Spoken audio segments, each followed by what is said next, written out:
একটা সমস্যার সাথে আরেকটা সমস্যা প্যাচকে যে জায়গায় আছে, এই প্যাচ যদি ছুটাতে চান হচ্ছে আপনি একটি অনির্বাচিত সরকারকে যদি 5 বছরের দায়িত্ব দেন, তার পক্ষে 5 বছরের মধ্যে এই প্যাচ ছোটানো সম্ভব না। এই জায়গায় সংস্কার করা মনে রাখবেন, সবচেয়ে ভয়ঙ্কর এবং সবচেয়ে নোংরা রাজনীতি হচ্ছে বিরাজনীতির রাজনীতি, এবং সেই ভয়ঙ্করতম ব্যক্তি কেন্দ্রিক স্বৈরাচারী ব্যবস্থাকে ভেঙে বাংলাদেশ যাত্রা শুরু করেছিল গত 24 আগস্ট অভ্যুত্থানের মধ্য দিয়ে একটা গণতান্ত্রিক বাংলাদেশের উদ্দেশ্যে। এবং এই যে পথ পরিক্রমা, এটা খুব সরলভাবে হবে তা না, কিন্তু এটা অনেকটা সর্পিল আকারে স্পাইরালি কিন্তু এটাকে অগ্রসর হতে হবে নানা কারণে। এটা আগে প্রথমত মেনে নিতে হবে যে এখনই আপনি যদি হচ্ছে কি এখন 3 মাসে এটা হলো না, 6 মাসে এটা হলো না, 8 মাসে এটা হলো না, তাহলে এক ধরনের হতাশাবাদ ছড়ায়। এবং এই হতাশাবাদটা কিন্তু শুধুমাত্র যেটা ছড়াবে যে জনগণ তার নিজের প্রতি যে একটা আস্থার জায়গা, ঠিক সেই জনগণ তার আস্থার জায়গাটা কিন্তু হারাবে। কিন্তু যদি আমি এটাকে চাপিয়ে দেওয়ার চেষ্টা করি, কিন্তু এখন আসি হচ্ছে গিয়ে মূল একটা বিষয়ের জায়গা। আমি শুধু একটা প্রশ্ন আপনাকে যুক্ত করে দিই, আপনি যেই বলছিলেন 3 মাস বা 6 মাসে, আসলে এখনো অত এক্সপেকটেশন করাটা হয়তো ঠিক হচ্ছে না, কিন্তু একটা তো প্রবাদ আছে মর্নিং শোজ দ্য ডে, সেই জায়গা থেকে আপনার কাছে কি মনে হয় যে কতটুকু শুরুটা কেমন হলো? শুরুটা কেমন হওয়ার আগে কোথা থেকে শুরু করা দরকার সেটা একটু বোঝা দরকার। যদি আপনার আজকের আলোচ্য বিষয় যে জায়গায় যে একটা বৈষম্যহীন বাংলাদেশের স্বপ্ন, ঠিক আছে, এটাই হচ্ছে এই আন্দোলনের স্পিরিট ছিল। যদি সেই জায়গা থেকে দেখি তাহলে আমার শুরুটা আসলে কোত্থেকে করা দরকার সেটা কিন্তু আগে আমাদের সবাইকে উপলব্ধি করা দরকার। যদি আপনি আপনার ওনাকে প্রশ্নের ছলে আপনি কিন্তু মূল বিষয়টা একটু বলে ফেলেছেন, যেটাই আমি খুব বেশি ধারণ করি। আসলে দেখুন যে 71 মহান মুক্তিযুদ্ধ, তার মধ্য দিয়ে যে তার যে স্বপ্ন ছিল, জনগণের যে আকাঙ্ক্ষা ছিল, সেটা বাস্তবায়িত হয়নি। আসলে কেন হয়নি? পাকিস্তান রাষ্ট্রটির যে রাষ্ট্র কাঠামো, যে ব্যবস্থা ছিল, ঠিক আছে, সেই ব্যবস্থাটা কিন্তু অবিকলভাবে, ঠিক আছে, পরবর্তীতে আমরা স্বাধীনতার পরে সেটাই কিন্তু অনুসরণ করে গিয়েছি।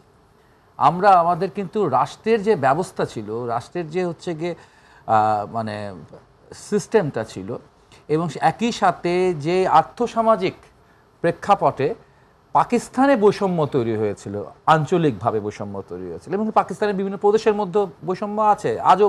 বালুচরা আমাদেরও আগের থেকে প্রায় 50 দশক থেকে তারা রক্তক্ষয়ী আন্দোলন করছে স্বাধীনতা সংগ্রামের জন্য, বেলুচরা, তো তারা স্বাধীনতা পাননি। তো এরকম বৈষম্য তখনও ছিল, এখনও ধরেন পাকিস্তানে যারা ভারতবর্ষ থেকে যে মুসলমানরা মাইগ্রেট করেছিল ওখানে, তাদেরকে মুজাহির বলা হয়, মুহাজির বলা হয়। ওখানে যারা আছেন তার আনসার মুহাজিরের বিশাল দ্বন্দ্ব রয়েছে, বিশাল বৈষম্য রয়েছে, যে জন্য MQM বলে এক বিশাল মুভমেন্ট, মুহাজির কাওমি মুভমেন্ট তৈরি হয়েছিল সেখানে, এবং সেটার খুব রক্তাক্ত অধ্যায় ছিল করাচিতে। সেখানে হচ্ছে 80 দশক 90 দশকে খুবই রক্তক্ষয়ী আন্দোলন হয়েছিল, কিন্তু সেখানকার শাসকরা নির্বিচারে মানুষকে হত্যা করে সেই মুহাজির আন্দোলনকে দমন করেছে। এইভাবে তারা বালুচ আন্দোলনকে বিভিন্ন সময় তারা দমন করেছে।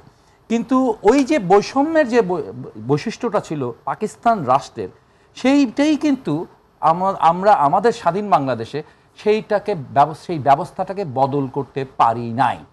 এবং সেই ব্যবস্থাকে বদল না করার কারণে আমরা কেন পারলাম না? এত বড় একটা পারলাম না কারণ হচ্ছে যেই রাজনৈতিক দলগুলো এই দেশকে এতকাল শাসন করেছেন, তাদের যে রাজনৈতিক দর্শন, সেই দর্শনের মধ্যে রাষ্ট্র ব্যবস্থার পরিবর্তন এটা তাদের মূল কথা নয়। তারা শুধুমাত্র ফাইট করে হচ্ছে রেজিম চেঞ্জের জন্য, রেজিম বদলের জন্য। যখন বিএনপি ক্ষমতায় আছে তখন বিএনপির রেজিমকে বদল করে আওয়ামী লীগকে ক্ষমতায় আসতে হবে, আওয়ামী লীগের রেজিমকে বদল করে জাতীয় পার্টিকে আসতে হবে, তার বদলে আবার বিএনপিকে আসতে হবে। এই যে শুধুমাত্র শাসক দল বদল হচ্ছে, কিন্তু রাষ্ট্র এবং শাসক শ্রেণীর যে চরিত্রের জায়গা, সেই চরিত্র জায়গায় পরিবর্তন করবার যে এজেন্ডা, সেই এজেন্ডা নিয়ে এই দেশে কোনো রাজনৈতিক দল বা ক্ষমতায় আসতে পারেননি, এবং সিপিবিও মানে আপনার দল, আপনি যে দলের নেতৃত্ব দিচ্ছেন সেই দল তো এখন আসলে নির্বাচন চাচ্ছে। তো আপনি যেই মানে সংস্কারের কথা বলছেন যে জায়গাগুলোতে, সেই সিস্টেমের বদলের কথা বলছেন, সেটা তো আসলে স্বল্প সময় সম্ভব নয়, মানে যদি সব সংস্কারের কথা বলা হয়। আমি আবার একটু কথা বলি, আমি যা বলছি তা সংস্কারের কথা বলছি নয়, আমি বলছি ব্যবস্থা বদলের কথা। জি, আর ব্যবস্থা বদলের ক্ষেত্রে মানে ব্যবস্থা বদল করতে হলে ব্যবস্থা বদলের ক্ষেত্রে দুটো জিনিসই প্রয়োজন রয়েছে। যেমন ধরুন নির্বাচন এবং সংস্কার, আপাতত আমরা এটাকে দুই পক্ষে ফেলে দিচ্ছি এবং পরস্পর ঝগড়া করছি। আমিও বিভিন্ন টক শোতে সাধারণত এটা নিয়ে তর্ক বিতর্ক করতে হয়, এখানেও আপনাদের এখানে করেছি 2-1 বার। কিন্তু এখানে একটা মনে রাখতে হবে, সংস্কার নির্বাচনের জন্যই সংস্কার করতে হবে। আবার সংস্কারকে মানে একটা অবাধ সুষ্ঠু নিরপেক্ষ নির্বাচন যদি আপনি চান, যদি জনগণের প্রকৃত মনোভাবের প্রতিফলন চান এবং জনগণের জন্য একটা সরকার তৈরি করতে চান, তাহলে হচ্ছে আমাদের এখানকার যে ব্যবস্থা রয়েছে সেটা সংস্কার করতে হবে, করে একটা সুষ্ঠু নির্বাচন কিন্তু করতে হবে। আপনারা যে সময়ের মধ্যে নির্বাচন চাচ্ছেন, আবার সামগ্রিক যে সংস্কার প্রয়োজন, সেই সংস্কারকেও কিন্তু অগ্রসর করে নেওয়ার জন্য একটি নির্বাচিত সরকার দরকার। জি, এবং জনগণকে এখানে মূল ভূমিকা পালন করতে হবে।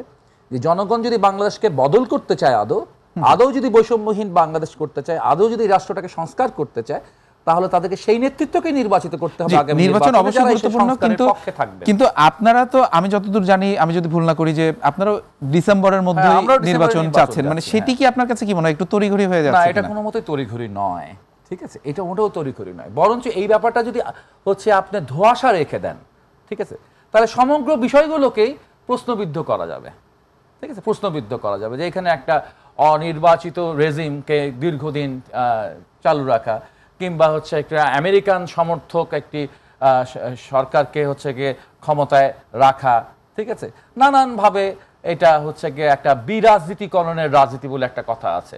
এবং মনে রাখবেন, সবচেয়ে ভয়ঙ্কর এবং সবচেয়ে নোংরা রাজনীতি হচ্ছে বিরাজনীতির রাজনীতি। এবং সেই বিরাজনীতির রাজনীতি জিতে যায়, ঠিক আছে, জিতে যায় যখন আপনি হচ্ছে গিয়ে অনির্দিষ্টকালের জন্য জায়গাটা থাকবেন। হ্যাঁ, এটা ঠিক, আমাদের ঠিক করতে হবে যে এটা আমরা অন্তর্বর্তী সরকার তো এখন পর্যন্ত তারা একটা নির্দিষ্ট সময়সীমা দিয়ে রেখেছেন, এবং আমাদের ডক্টর মোহাম্মদ ইউনূসও বলছেন, আমাদের মাননীয় উপদেষ্টাও বলছেন যে ডিসেম্বর।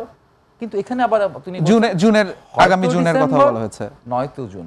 এই হয়তো আর নয়তো এই জায়গাটা ছোট প্যাকেজ বড় প্যাকেজ, এটা আমরা বড় প্যাকেজটাই করতে চাই না, কেউ কেউ বড় প্যাকেজের পার্ট হিসেবে আমরা ইলেকশনটা চাই। কিন্তু কেউ কেউ এরকম বলছেন যে তাদের মতামত দিচ্ছেন যে যদি ডিসেম্বরে নির্বাচন হয় সেক্ষেত্রে আসলে শুধু রেজিম পরিবর্তনটাই হবে, মানে যে জায়গাগুলোতে আসলে মূল সংস্কারগুলো করা প্রয়োজন ছিল, আপনি যেটি বলছেন ছোট প্যাকেজ বা বড় সংস্কারগুলোর জায়গাটা, সেটি সম্ভব হয়ে উঠবে না ডিসেম্বরের মধ্যে।